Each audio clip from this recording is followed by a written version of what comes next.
아침에 나로 주의 인자한 말씀을 듣게 하소서. 성도 여러분 안녕하세요. 수요일입니다. 오늘도 하나님의 사랑이 여러분들의 삶의 자리에 가득하기를 간절히 소망합니다. 말씀 한 국 봅니다. 마태복음 24장 1절부터 14절까지의 말씀을 봉독해 드립니다. 예수께서 성전에서 나와서 가실 때에 제자들이 성전 건물들을 가리켜 보이려고 나아오니 대답하여 이르시되 너희가 이 모든 것을 보지 못하느냐? 내가 진실로 너희에게 이르노니 돌 하나도 돌 위에 남지 않고 다 무너뜨려지리라. 예수께서 감람산 위에 앉으셨을 때에 제자들이 조용히 와서 이르되 우리에게 이르소서 어느 때에 이런 일이 있겠사오며 또 주의 임하심과 세상 끝에는 무슨 징조가 있사오리까? 예수께서 대답하여 이르시되 너희가 사람의 미혹을 받지 않도록 주의하라. 많은 사람이 내 이름으로 와서 이르되 나는 그리스도라 하여 많은 사람을 미혹하리라. 난리와 난리 소문을 듣겠으나 너희는 삼가 두려워하지 말라. 이런 일이 있어야 하되 아직 끝은 아니니라. 민족이 민족을 나라가 나라를 대적하여 일어나겠고 곳곳에 기근과 지진이 있으리니 이 모든 것은 재난의 시작이니라. 그때 사람들이 너희를 환난에 넘겨주겠으며 너희를 죽이리니 너희가 내 이름 때문에 모든 민족에게 미움을 받으리라. 그때 많은 사람이 실족하게 되어 서로 잡아주고 서로 미워하겠으며 거짓 선지자가 많이 일어나 많은 사람을 미혹하겠으며 불법이 성함으로 많은 사람의 사랑이 식어지리라. 그러나 끝까지 견디는 자는 구원을 얻으리라. 이 천국 복음이 모든 민족에게 증언되기 위하여 온 세상에 전파되리니 그제야 끝이 오리라. 예수님께서 성전에 들어가셔서 성전을 숙청하시고 또 서기관과 바리새인들이 예수님의 그 가르침의 권위에 도전을 할 때 예수님께서 서기관과 바리새인들의 그 외식함을 꾸짖으셨습니다. 그리고 예수님께서 제자들과 함께 성전에서 나오십니다. 예수님과 함께 성전 밖으로 나온 제자들이 예루살렘 성전의 그 웅장함과 화려함을 보고 감탄하면서 정말로 대단하다라고 그렇게 말을 합니다. 그때 예수님께서 이 예루살렘 성전의 돌 위에 돌 하나 남지 않고 다 무너뜨려지는 때가 온다라고 말씀하십니다. 그때 이제 감람산으로 오르신 이후에 제자들이 예루살렘 성전이 다 무너지는 돌 위에 돌 하나 남지 않는 그와 같은 멸망, 이것이 어느 때 오느냐고 묻게 되고 예수님께서 거기에 대한 마지막 재림 때에 마지막 날이 가까울수록 어떤 혼란이 오는지 그 속에서 믿음을 가지고 끝까지 지키는 자가 구원을 얻는다라고 말씀을 하신 내용이 오늘 본문 내용입니다. 여러분들에게 수차례 제가 이 말씀을 드리며 강조를 했던 내용인데 다시 한번 말씀을 드릴게요. 이스라엘 백성들이 430년 동안 종노릇하던 애굽에서 살 때 하나님께서 은혜를 주셔서 모세와 함께 이스라엘 백성들을 해방시키십니다. 이스라엘 백성들을 아브라함에게, 믿음의 조상 아브라함에게 약속하신 가나안 땅으로 백성들을 이끄셔요. 그 애굽에서 나와서 가나안까지 가는 그 과정, 광야 길이죠. 그 40년 길입니다. 이스라엘 백성들이 애굽에서 나왔지만 430년 동안 애굽에서 살았기 때문에 그들의 생각, 그들의 행동, 습관, 문화, 그리고 종교적인 것, 영적인 부분, 이 모든 것들이 다 애굽화되어 있습니다. 그들은 음란한 것을 그대로 배웠고 온갖 우상들을 섬겼습니다. 하나님께서 그들을 해방시키시죠. 그대로 가나안 땅에 들어가면 애굽의 축소판이 됩니다. 하나님은 이스라엘 백성들에게 너희들이 믿음의 조상이고 내가 너희들을 택했으니 너희들은 내 백성답게 살아야 된다.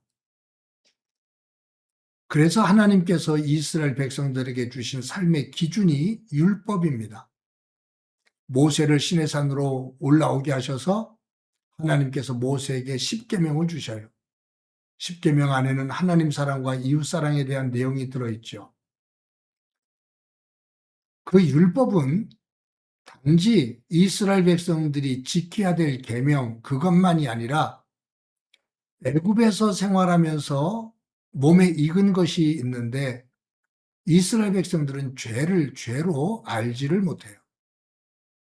그때 하나님께서 율법을 주시면서 그 율법을 기준으로 자신들의 삶을 보게 하고 아, 내가 이거 잘못된 거구나. 이거 죄를 지은 거구나라고 깨닫게 하시는 거죠. 그래서 율법은 거울과 같은 겁니다. 그 거울에 비춰진 더러움, 추한 모습 이런 것들을 보도록 하나님께서 율법을 이스라엘 백성들에게 주신 겁니다. 율법 앞에 서서 자신의 죄를 깨닫게 되면 율법 다음에 주신 것이 성막이거든요. 하나님께서 거하시는 성막입니다.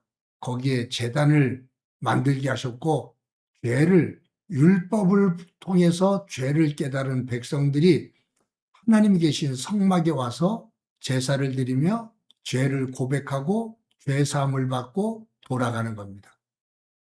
이것이 율법과 성전을 주신 성막을 주신 하나님의 목적이죠.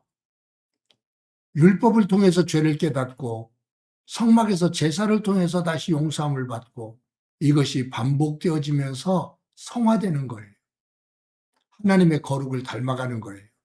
그것이 율법과 성막을 주신 궁극적인 목적이다 그 말이에요. 이스라엘 백성들이 가나안 땅에 들어갑니다. 가나안 땅에 들어가서도 다윗이 왕이 될 때까지 예루살렘에 성막이 쳐져 있었습니다. 그런데 다윗이 성전 짓기를 원하죠. 그래서 다윗은 대를 이어 자신의 아들 솔로몬 때에 성전을 짓게 합니다. 그래서 솔로몬이 최초로 성전을 지어요. 성막의 시대에서 성전의 시대로 옮겨진 겁니다. 솔로몬이 지었다 그래서 솔로몬 성전이다라고 부릅니다. 그런데 이 솔로몬 성전이 바벨론이 침공에 들어왔을 때 다 무너집니다. 이스라엘 백성들이 바벨론으로 포로 잡혀가서 70년 살게 되고요. 나중에 돌아옵니다. 그때 수룹바벨이 지도자가 되어서 이스라엘 백성들을 데리고 예루살렘으로 돌아오게 되고 이 수룹바벨을 중심으로 성전을 다시 작게나마 재건을 해요. 수룹바벨이 중심이 되어서 성전을 다시 재건했다. 다시 세웠다 그래서 두 번째 지은 성전을 수룹바벨 성전이라고 말합니다. 시간이 지나면서 외세의 침략 속에서 공격을 받고 또 관리가 제대로 되지 않아서 수룹바벨이 지은 성전이 자꾸 허물어집니다. 그때 누가 등장하냐 하면 신약에 와서 헤롯 왕이 등장합니다. 이 헤롯은 이스라엘 사람이 아니라 에돔 사람입니다. 즉 에서의 후손이에요. 이 헤롯이 로마 황제에게 가서 뇌물을 많이 주고 아버지 때부터 왕의 자리를 얻어가지고 와서 이스라엘의 왕이 됩니다. 근데 유대인들이 인정하지 않죠. 자신들의 적국인 야곱과 에서 그럴 때 그 에서의 후손이거든요. 왕으로 인정을 하질 않아요. 그리고 계속 반란이 일어납니다. 그때 헤롯은 어떻게 하면 이 유대인들의 환심을 살 수 있을까 그것을 생각하다가 유대인들이 생명처럼 소중히 여기는 성전, 근데 성전이 다 허물어졌거든요. 그 성전을 다시 지어주자라고 생각을 하고 그 허물어지는 성전을 다 정리한 다음에 거기에 정말로 웅장하고 화려한 성전을 짓습니다. 헤롯이 지었다 그래서 헤롯 성전이라고 말하죠. 아마 84년간에 걸쳐서 지어져요. 그리고 예수님께서 오늘 본문에 나오는 이 성전에 계시는 이때는 약 성전을 지은 지 한 46년 정도 지난 때, 그러니까 성전이 완공되기 한 반 정도 지어졌을 때예요. 근데 이 규모가 어마어마합니다. 불가사의한 건물 가운데 하나예요. 중동 지역은 물론 로마에 내노라는 정치인들도 깜짝 놀랄 만큼의 큰 규모입니다. 웅장하고 화려합니다. 그 웅장하고 화려함에 이 제자들이 놀라는 거죠. 주님, 이 성전 좀 보십시오. 대단하지 않습니까? 그때 예수님은 제자들에게 돌 위에 돌 하나 남지 않고 이 예루살렘이 무너진다. 예루살렘 성전이 무너진다라고 말씀하셔요. 여기서 중요한 것이 하나 있습니다. 제자들은 예루살렘 성전의 웅장함과 화려함을 봅니다. 근데 예수님은 이 웅장함과 화려함이 아닌 그 안에서 행해지는 일, 그 안에서 행해지는 영적인 모습을 봅니다. 하나님은 웅장하고 화려한 것, 그것이 아닌 신실하고 진실한 믿음인지, 그러한 제사인지 이것을 보신다 그 말이에요. 예수님에게 이 웅장함과 화려함은 아무 의미가 없습니다. 왜냐하면 하나님은 온 천지를 지으시고 주관하시는 분이셔요. 인간이 아무리 웅장하고 화려하게 지은다 하더라도 하나님 앞에서는 아무것도 아닙니다. 인간의 자랑일 뿐이죠. 하나님은 무엇을 보신다? 하나님은 신실함과 그 진실한 믿음을 보신다. 결국 로마 제국이 70년에 이스라엘을 칠 때 티토 장군에 의해서 이 예루살렘 성전이 정말로 돌 위에 돌 하나 남지 않고 다 무너집니다. 성도 여러분, 저와 여러분의 믿음의 삶이 겉으로 보여지는 웅장하고 화려한, 보여지는 쪽에 치중되어져 있는 믿음인지 아니면 하나님께서 주목해 보시는 내 내면의 세계, 신실하고 진실한 믿음인지 이 부분을 점검해 보고 하나님의 기쁨이 되어지는 믿음의 길을 걸어가는 귀한 날이 되기를 간절히 소망합니다. 한번 기도합니다.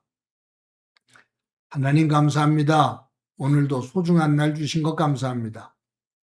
헤롯 왕이 하나님을 위해서가 아니라 자신의 정치적인 꿈을 이루기 위해서 웅장하고 화려한 성전을 짓게 되는데 사람들은 놀래도 예수님은 놀라지 않는 모습을 봅니다. 예수님께서 보시는 것은 진실하고 신실한 믿음의 내용인데 오늘도 하루를 살아가면서 하나님의 성령이 거하시는 성전인 우리의 삶이 예수님 기뻐하시는 그 진실함과 신실함이 있는 믿음의 성전 되게 하옵소서. 예수님의 이름으로 기도드립니다. 아멘.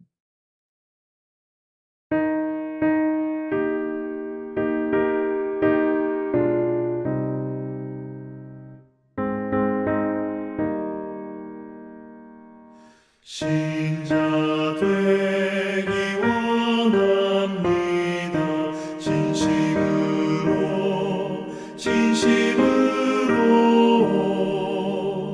신자 되기 원합니다.